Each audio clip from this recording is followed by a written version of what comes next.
tried to hit me for 22 robberies, man. This country, you gotta make the money first. Then when you get the money, you get the power. Then when you get the power, then you get the wealth. That's why you gotta make your own moves.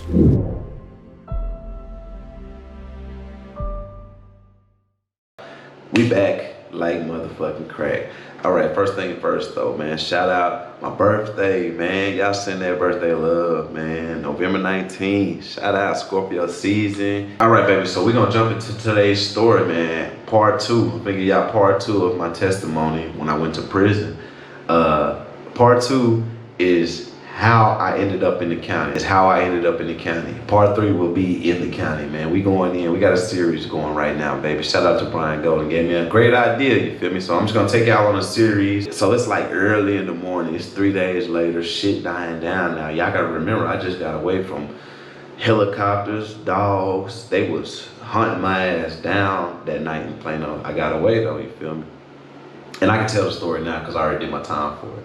So I got away. They didn't catch me that night. They had everybody looking for me. 3 days go by, you know, after you dodge a bullet, you know, 2-3 days go by, man, you still shell shy scared. So I ain't hit a lick in 3-4 days. The 12th rolling around now, and I know everything hitting the fan. The law's been following me and watching me. I almost got popped out here for doing this. So everything just adding up. Now I'm like on some, ain't no looking back, ain't no return, ain't no, you ever get, let's put it like this. Let's just put it like this. You ever have bad credit and the credit's so bad, you be like, fuck this shit, I'm just gonna start over. I just wanna file bankrupt, get clear debt, and just start. That's how my life, that's kind of how my life was back then. I was doing so much wrong, so much negative, and so many warrants out for tickets. I would just be speeding, all kinds of shit, not paying tickets, laws pull me over, all kinds of shit, man. So I had so many motherfucking warrants. It was just to the point where like no return, you know? And when you get to a point like that in your life where your back is against the wall, man, it's some scary shit because you're on the run, you don't know what you'll do, man. That was the worst feeling in my life besides being in prison, being on the run. All right. So on the 12th, early in the morning, I get my daughter, I get my girl. We get up early and we shoot off to the spot in North Dallas. We shoot off to the spot in North Dallas. I'm only gonna be here for like 20 minutes. I'm finna do some shit. I'm finna just take care of some shit, and then I'm finna, you know, have a good time with my family, man. So we pull up in the apartment. As soon as I pull up in the apartments, the first thing I noticed is one brand new truck in this apartment, and he's parked at the office. And I've never seen no brand new vehicles in this area because the rent is only like $550 a month, or $500 a month, you feel me? And we in the, you know, we ain't in the best parts, but hell, it's a brand new truck. So I go park, my girl, she get out, and she take my little girl inside. But I'm hesitating because y'all know me, I'm on point, I watch everything. I'm hesitating, so I'm staring this, I'm like peeping, trying to watch, like look at this dude because he's out here with the truck. And he's pointing at something at the office on the roof. He's pointing at something on the roof and shit, and he got a phone in this hand, he's pointing. So he sold me right there, y'all. He sold me. I'm like, okay, boom, that's maintenance and shit. And I shoot off and go inside. That was my gut talking to me saying it's finna go down. So I shoot off, I go into the apartment. So I shoot off, I go into the spot. Remember, I go into the spot, but there's 2 spots. There's one spot right here and there's one spot right here. And this is the breezeway for the apartments. So I got both of these apartments. I got this one and I got this one across the hall, you feel me? But some bullshit happened, I ain't gonna lie. I was young, wild, we had a party. Some bullets went off, we had a party, bullets went off. Somehow the water just started coming down in this apartment. So maintenance had to fix it, was working on this shit at the time. So I'm in this apartment across the hall. Check this out, y'all, this is a guy, man. So I go in here for like 5 minutes. My baby mama, my daughter. So I go into my spot across the hall for like 5 minutes. My baby mama, my daughter, and it's like 3 other chicks, one of my relative and some other shit. But anyway, so I go inside for a little bit, talk to them, you know, make sure everything copacetic, everything good. I'm getting ready to leave, man. I'm in this house for like 4 to 5 minutes. You know, my life just changed. All I hear is, psh, police, police, police, police. But everything happening so fast, I'm not even noticing. They not hitting the spot that I'm in. I look out the peephole of the door. I see nothing but motherfucking SWAT team running in that bitch, running in the apartment that I'm supposed to be in. But I'm across the hall at the time. So now, and so I just put it under the bed. Come on, man. So I put it under the bed like a little kid. Who the fuck hide shit under the bed? You know what I'm saying? That's the first place I'm gonna look. So I hid the rifle under the bed. I hid the guns inside of a cereal box on top of the refrigerator, you feel me? That's where we keep our cereal boxes at. Since I was a kid, we always kept our cereal boxes on top of the refrigerator. So I'm on panic mode. Now I'm on panic mode. I'm running, my heart just racing. Boom, boom, boom, boom, boom, boom, boom, boom, boom. I run around and immediately started running, hiding everything. So I had a rifle. You know, a rifle was hard to hide. I had a rifle that was like this long, man. And a few other guns in the house. So now I'm running around, we moving fast. I got everybody moving fast. And I got this big long ass rifle. I'm so panicked. I don't know where to put this bitch, y'all. Don't judge me. So like, hey, fuck you. It's hard to think under pressure, man. It's hard to think. It's hard to move quick under pressure, especially when you have 30 laws across the way, knowing that they there for you. You feel me? So I take the gun and I'm running around. I'm running around. I go try to put this bitch in the washing machine. Then I'm like, nah, they gonna open that. And I put it under the couch. Like, nah, they gonna open that, man. Check this out, y'all. I'm so scared and so panicking. So that's why I hide the handgun inside the cereal box on the refrigerator, man. Now I'm good. Just 30 seconds. That's how fast I'm moving. So now everything clear because they across the hall, you feel me? This is where I fuck up, man. I'm so scared, y'all. This is where I fuck up, y'all. I'm so scared, and the girls in the house is terrified. They scream. I'm telling them, calm down. So I'm dealing with them scared to death. I'm dealing with me and all my shit, and then I'm dealing with not trying to get caught too. So this is what I do. I get selfish, man. I tell all of them, I say, look, y'all good. Y'all didn't do shit. They after me. So look, this is what I'm finna do. I'm finna go to the bedroom window. And I'm gonna shoot out this window and I'm gonna run. So me being young and dumb, I don't know nothing at the time. I don't know when SWAT team come get you, they had that whole bitch surrounded, you feel me? So I look out the window, it's like 3 motherfucking army guys suited up, look like they ready to kill something. So I immediately changed my mind. I'm not going that way. So look. So check this out, man. So I go to the patio. I'm like, okay, boom, I'm gonna go. So I go to the patio, man. Now I see they got the motherfucking bedroom window blocked off and shit. I go to the patio. You know those blinds, the long white blinds? You know what I'm talking about? White blinds that hang in apartments. You know what the fuck I'm talking about when you just go move them. They move easily.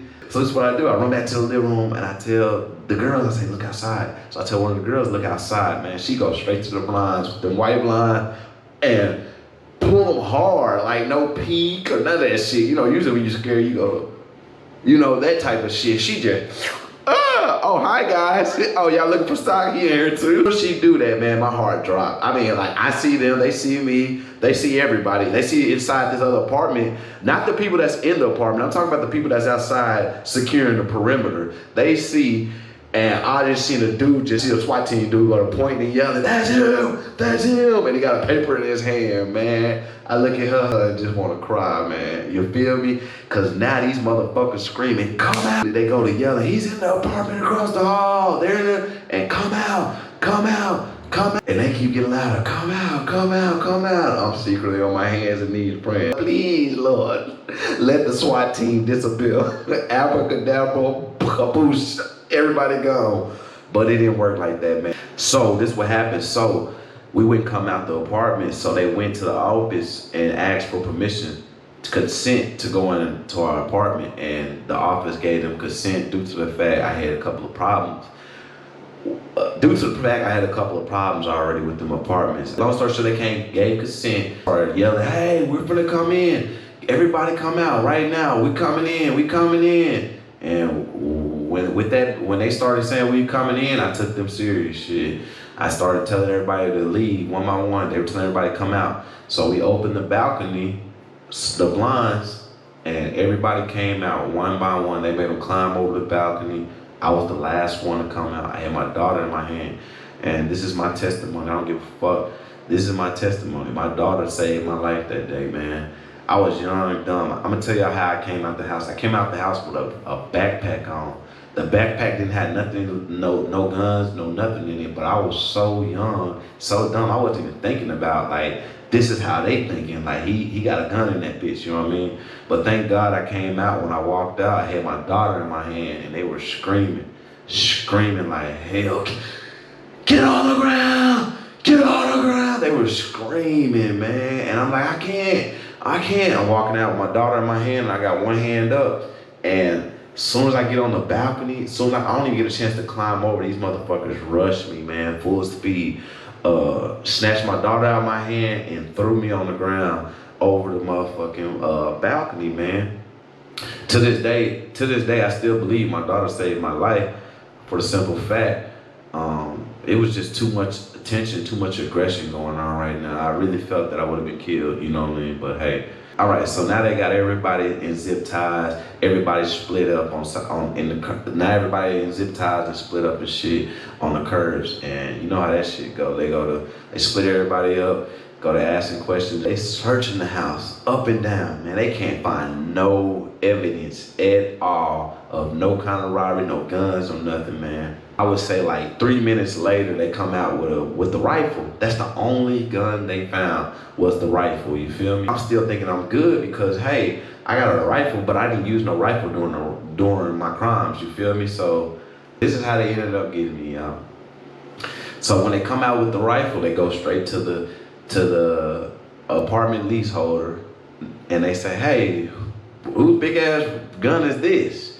And she's a girl at the time, so she don't know much. I mean, she's a girl and she's young at the time, so she don't know much about the system, nothing about laws. All she sees is this big ass rifle and the police got it. All she thinking is jail, you know what I mean? That's all she thinking. She not knowing that it's just like a misdemeanor, if they can even charge you, which they can't, you know what I mean? But she doesn't notice at the time, and that's why I failed too, you know. But she doesn't notice at the time, and you know, I'm looking over, I'm on the curb sitting down, I'm looking over, and the eyes gave it all up, man. You know how you can't hear what's going on, but you see the detective with the gun, and he's talking to the person, but they're way over there because they separate. They don't want y'all, you know what I mean? So I can read the lips. The conversation is going something like this. Whose gun is this? And I ain't gonna lie, she held strong for a minute because I read the expression. She was doing like this. So, but the lips moving too, so I hear her saying, you know, no, I don't know, this and that. Then I look at the tail, I'm just watching, man, because I know this is gonna make or break me, you feel me? If she breaks, I'm gone. So I'm watching everything, and he's steady pushing the issue. Damn, detective, she told you she didn't know, leave her the fuck alone. So he's steady pushing the issue. He says, well, how the hell do you have an apartment? It's in your name, and you don't know whose gun this is. This doesn't look good. I hope there's no bodies, or, you know, with the scaring her and shit. I hope nobody was killed. I hope nobody was hurt with this thing. It's all gonna come back to you. And I seen it, man. I seen it. This is how I knew I was going to jail for the rest of my life. When the eyes did like this. But it's not me. It's not mine. I don't. What you keep looking at me for? It ain't mine either. Your apartment in your name is not my gun. No, I'm just joking. I ain't no hoe ass nigga like that, man. I'm not like that, y'all. I'm you know what I'm saying, straight by the code. So once he seen he got her, once the tears start coming, he seen he got her, man. He said, hey, let's go over here where we can talk. Picked her up, put her in the back of the car because he seen she kept looking at me and shit, and it was over with. They took her to the station. The next day they came in and said, Mr. Walker, you was born in 1988. Your mama lived here, your daddy lived. They knew my whole life story. They knew what I ate that motherfucking day. They knew what I had breakfast. They knew what I had for breakfast that day. No. But, so check this out, y'all. All right, but back to the story. So check this out, though. But they only found the rifle. The rifle was not used in these licks, you feel me? So how can you say this person did this if all you have is a rifle? Long story short, they didn't find they didn't find the handgun. The handgun was in an Apple Jacks box on top of the refrigerator.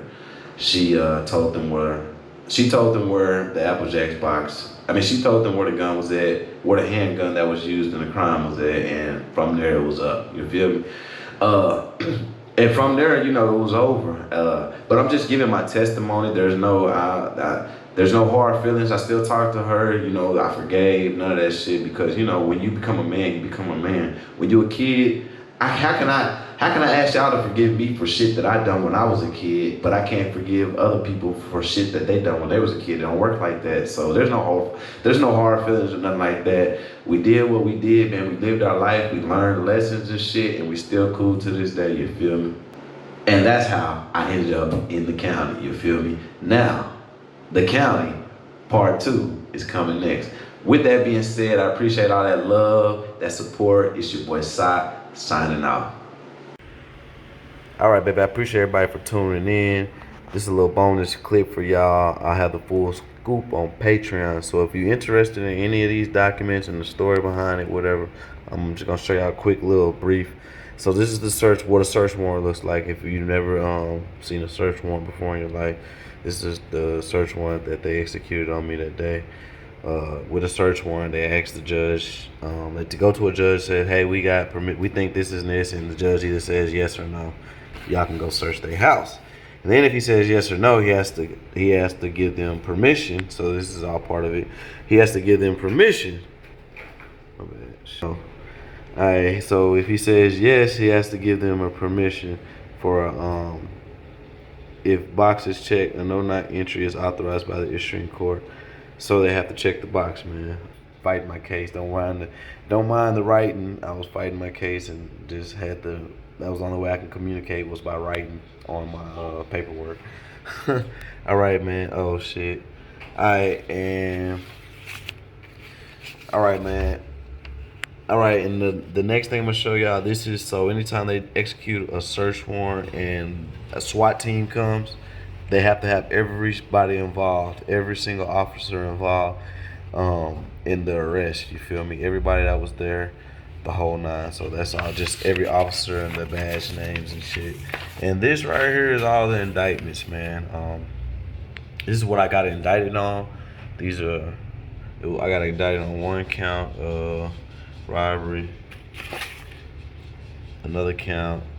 And then they gave me 3 counts right here. I ended up going through trial, getting 2 dropped. I'll tell y'all that story on Patreon too. We got a lot of shit to write about. But all right, when I went to jail, man, this is what they tried to hit me with, man. When I went to jail, this is what they tried to hit me for. They tried to hit me for 22 robberies, man. Suspects are believed to be responsible for 4, 1, and 16 robberies. So they really tried to hang the kid. I appreciate everybody that's been watching these videos, showing that love and that support, man. Part 3 will be in the county. Man, y'all go join that Patreon. I'm about to drop a video. It might be 40 minutes long, but I'm finna take you down there through the scoop. But remember, I'm not glorifying this, y'all. I'm just showing y'all that everything is authentic and that you can be an ex-con and change your life. You can be an ex-con, get out here and just want better or want different shit. Like I be telling these youngsters, man, I done did all that shit. I don't want to do nothing. I don't jail. Anybody who's actually been there, and I'm not talking about rappers and all this shit. Anybody who actually lived their life, do not want their life, man. I'm gonna tell you straight up, nobody want to be looking behind their shoulder all their life. But with that being said, go join that Patreon, man. Tap in. I got plenty of more stories coming. And I wish somebody would say I'm fabricating anything. Everything I say I did, everything I speak on, got paperwork to back it up. And them ain't the documents I was just showing y'all. All right, babe, with that being said, tap in for part 3 in the county. Much love and respect.